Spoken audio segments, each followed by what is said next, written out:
हर खबर के साथ जुड़े रहने के लिए आप सब्सक्राइब करें हमारा चैनल पार्लियामेंट्री बिजनेस। सभी वीडियोस को लाइक और शेयर करें और बेल आइकन दबाना ना भूलें।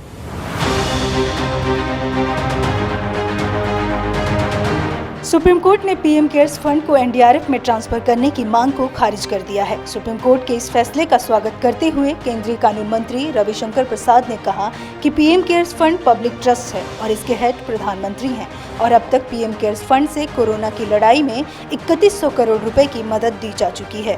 रविशंकर प्रसाद ने यह भी कहा कि इस फंड से 50,000 वेंटिलेटर की खरीद की गई है, जो आजादी के बाद सबसे बड़ी खरीद है। केंद्रीय मंत्री रविशंकर प्रसाद ने कहा कि पीएम केयर्स फंड में लोगों ने स्वेच्छा से दान दिया और साथ ही पिछले 6 साल के दौरान सरकार पर भ्रष्टाचार का कोई भी आरोप नहीं लगा है, क्योंकि इस सरकार में सभी चीजें पारदर्शिता के साथ हो रही हैं।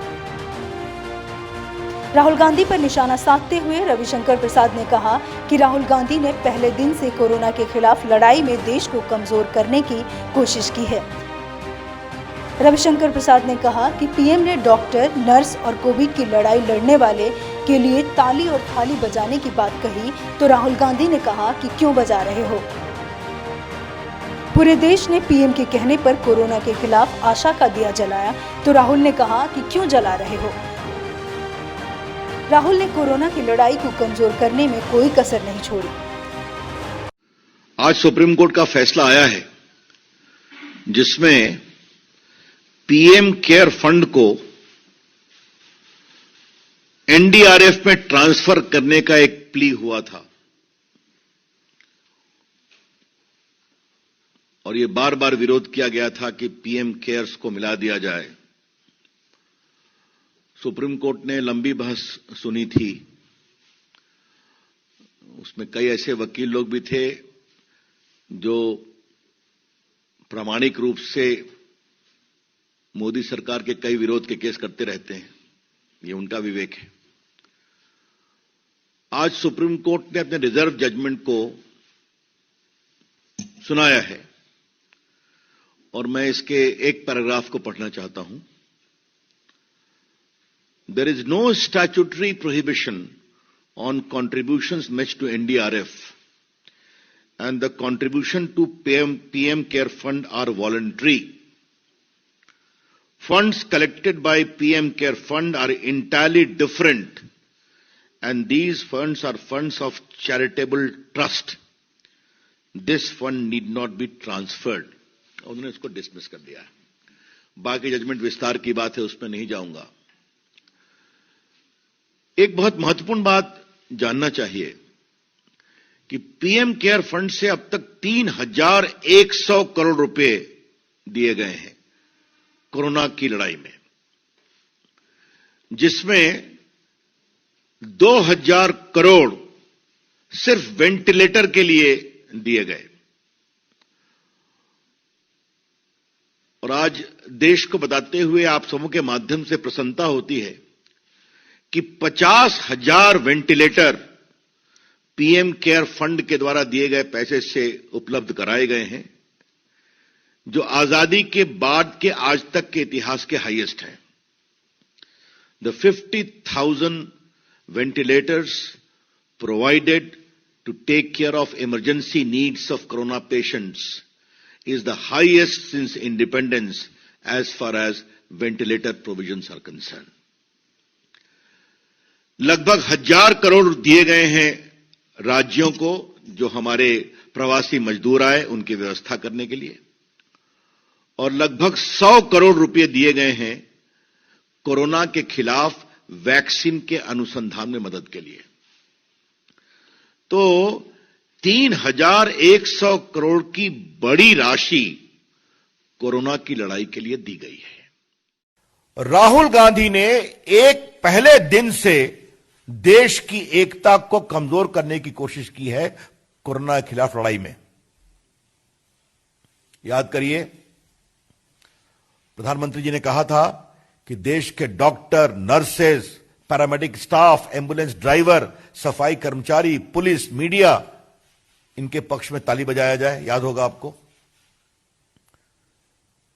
हेलीकॉप्टर से फूल बरसाए गए नर्सेज पर, डॉक्टर्स पर। राहुल गांधी ने मजाक बनाया उसका कि ताली बजाने से क्या होगा। और आज पूरी दुनिया डॉक्टरों के पक्ष में सम्मान से ताली बजा रही है, जिसकी शुरुआत प्रधानमंत्री जी ने की थी। जब लॉकडाउन आया तो राहुल गांधी ने क्या कहा, लॉकडाउन से क्या होगा। उनकी बात उनकी सरकार चाहे पंजाब में है या राजस्थान में नहीं सुनती थी। वहां तो लॉकडाउन पहले ही कर दिया गया था, कर्फ्यू भी किया गया था।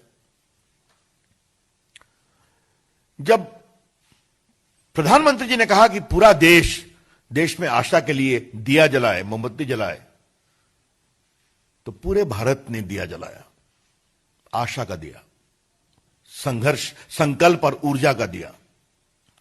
गरीब ने अपनी झोपड़ी में भी जलाया। राहुल गांधी ने क्या कहा, यह दिया जलाने से क्या होगा। जो आईसीएमआर काम कर रहा था उस पर भी टिप्पणी करना। अब मैं बार बार उन चीजों को मैं रिपीट नहीं करूंगा। और पीएम केयर फंड पर भी हमला करना। तो राहुल गांधी ने एक भी कसर नहीं छोड़ी और कांग्रेस पार्टी ने जो कोरोना के खिलाफ लड़ाई को कमजोर किया जाए, राष्ट्रीय संकल्प को। आई रिग्रेट टू से, in view of the conduct of Mr. Rahul Gandhi, right from day one, he never spared any opportunity to weaken the national resolve in the fight against corona. बता दें कि सर्वोच्च न्यायालय में यह याचिका NGO centre for public interest litigation द्वारा अधिवक्ता प्रशांत भूषण के जरिए दायर की गई थी। इस याचिका में पीएम केयर्स फंड में राष्ट्रीय आपदा प्रतिक्रिया कोष में प्राप्त महामारी से निपटने और धन हस्तांतरित करने को लेकर एक राष्ट्रीय योजना तैयार करने के लिए दिशा निर्देश देने की मांग की गई है। रविशंकर प्रसाद के अलावा भारतीय जनता पार्टी के राष्ट्रीय अध्यक्ष जेपी नड्डा ने भी राहुल गांधी पर निशाना साधा। जेपी नड्डा ने कहा कि शीर्ष कोर्ट के फैसले से पीएम केयर्स फंड को लेकर राहुल गांधी के नापाक मंसूबों पर पानी फिर गया है। यह दर्शाता है कि कांग्रेस पार्टी और उसके सहयोगियों के बुरे इरादे और दुर्भावनापूर्ण प्रयासों के बावजूद सच्चाई दिखती है। नड्डा ने सिलसिलेवार ट्वीट कर कहा, पीएम केयर्स को लेकर उच्चतम न्यायालय का फैसला राहुल गांधी के कुटिल मंसूबों और उनके सहयोगियों की कोशिशों को तगड़ा झटका है। यह दर्शाता है कि कांग्रेस और उसके सहयोगियों की दुर्भावना और द्वेषपूर्ण कोशिशों के बावजूद सत्य की चमक बरकरार है। उन्होंने कहा कि राहुल गांधी के हल्ला मचाकर दोषारोपण करने की आदत को जनता ने लगातार नकारा है और उसी जनता ने पीएम केयर्स कोष में दिल खोल कर दान किया है।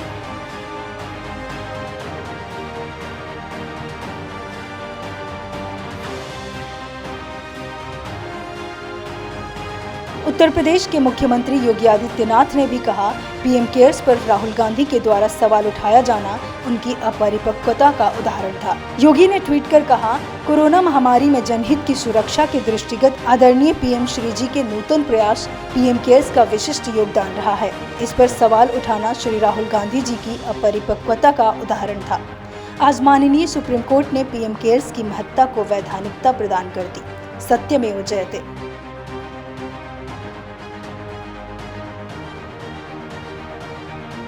हालांकि कांग्रेस की तरफ से सर्वोच्च न्यायालय के इस फैसले के बाद पवन खेड़ा सामने आए और कहा कि PM cares fund Modi ji का अपना फंड नहीं है, ये उनका निजी पैसा बिल्कुल नहीं है, इसलिए उन्हें इस पर देश को पूरी जानकारी देनी चाहिए। नरेंद्र मोदी जी का अपना निजी फंड नहीं है सिद्धार्थ जी, ये प्रधानमंत्री की हैसियत से जो उनको पैसा आया रिलीफ के लिए, ये वो पैसा है, वो उनका निजी पैसा नहीं है। देश के लिए उपयोग करने के लिए ये पैसा उनको मिला। जाहिर सी बात है, ये सार्वजनिक पटल पे इसका ब्यौरा होना चाहिए। ये कहां से आया, छिपाने को क्या है कि आप डर रहे हैं, कि आप नहीं बताना चाह रहे, किसी भी हद तक चले जाएंगे उसकी सूचना बाहर नहीं आने दे रहे, तो कुछ तो छिपाने को है ना। चाइना से आया, लिया आपने, बताइए ना कितना लिया, किस कंपनी से, और कहां खर्च किया। वेंटिलेटर्स में आपने क्या, लोग बताते हैं बहुत बड़े घोटाले हुए, बताइए ना क्या, किस कंपनी का वेंटिलेटर था, क्या टेंडरिंग प्रोसेस था, कितना आपने खर्च किया, कितने वेंटिलेटर खरीदे, कहां भेजे, और क्या क्या खरीदा। आपका अपना पैसा होता तो हमारा कोई अधिकार नहीं, हम नहीं बोलते। ये सार्वजनिक पैसा है। माननीय सर्वोच्च न्यायालय ने किसी ऑर्डर में बड़ा अच्छी बात कही थी कि सूरज की रोशनी में सारे कीटाणु मर जाते हैं। तो सूरज की रोशनी आने दीजिए, सूचना बाहर आने दीजिए, पारदर्शिता रखिए। हो सकता है शक के कीटाणु होंगे, वो भी मर जाएंगे, और हो सकता है कुछ गलत किया होगा आपने, तो वो भी सबके सामने आना चाहिए। आपका पैसा नहीं है नरेंद्र मोदी जी, ये सार्वजनिक पैसा है। और सार्वजनिक पैसे पे महात्मा गांधी ने बड़ी अच्छी बात कही थी, यू आर अ ट्रस्टी। तो ट्रस्टी अपना मान के बैठ जाए और बोले कि नहीं मैं किसी को नहीं बताऊंगा मेरे पास कितना पैसा कहां से आया और मैं कहां खर्च कर रहा हूं, ये नहीं हो सकता।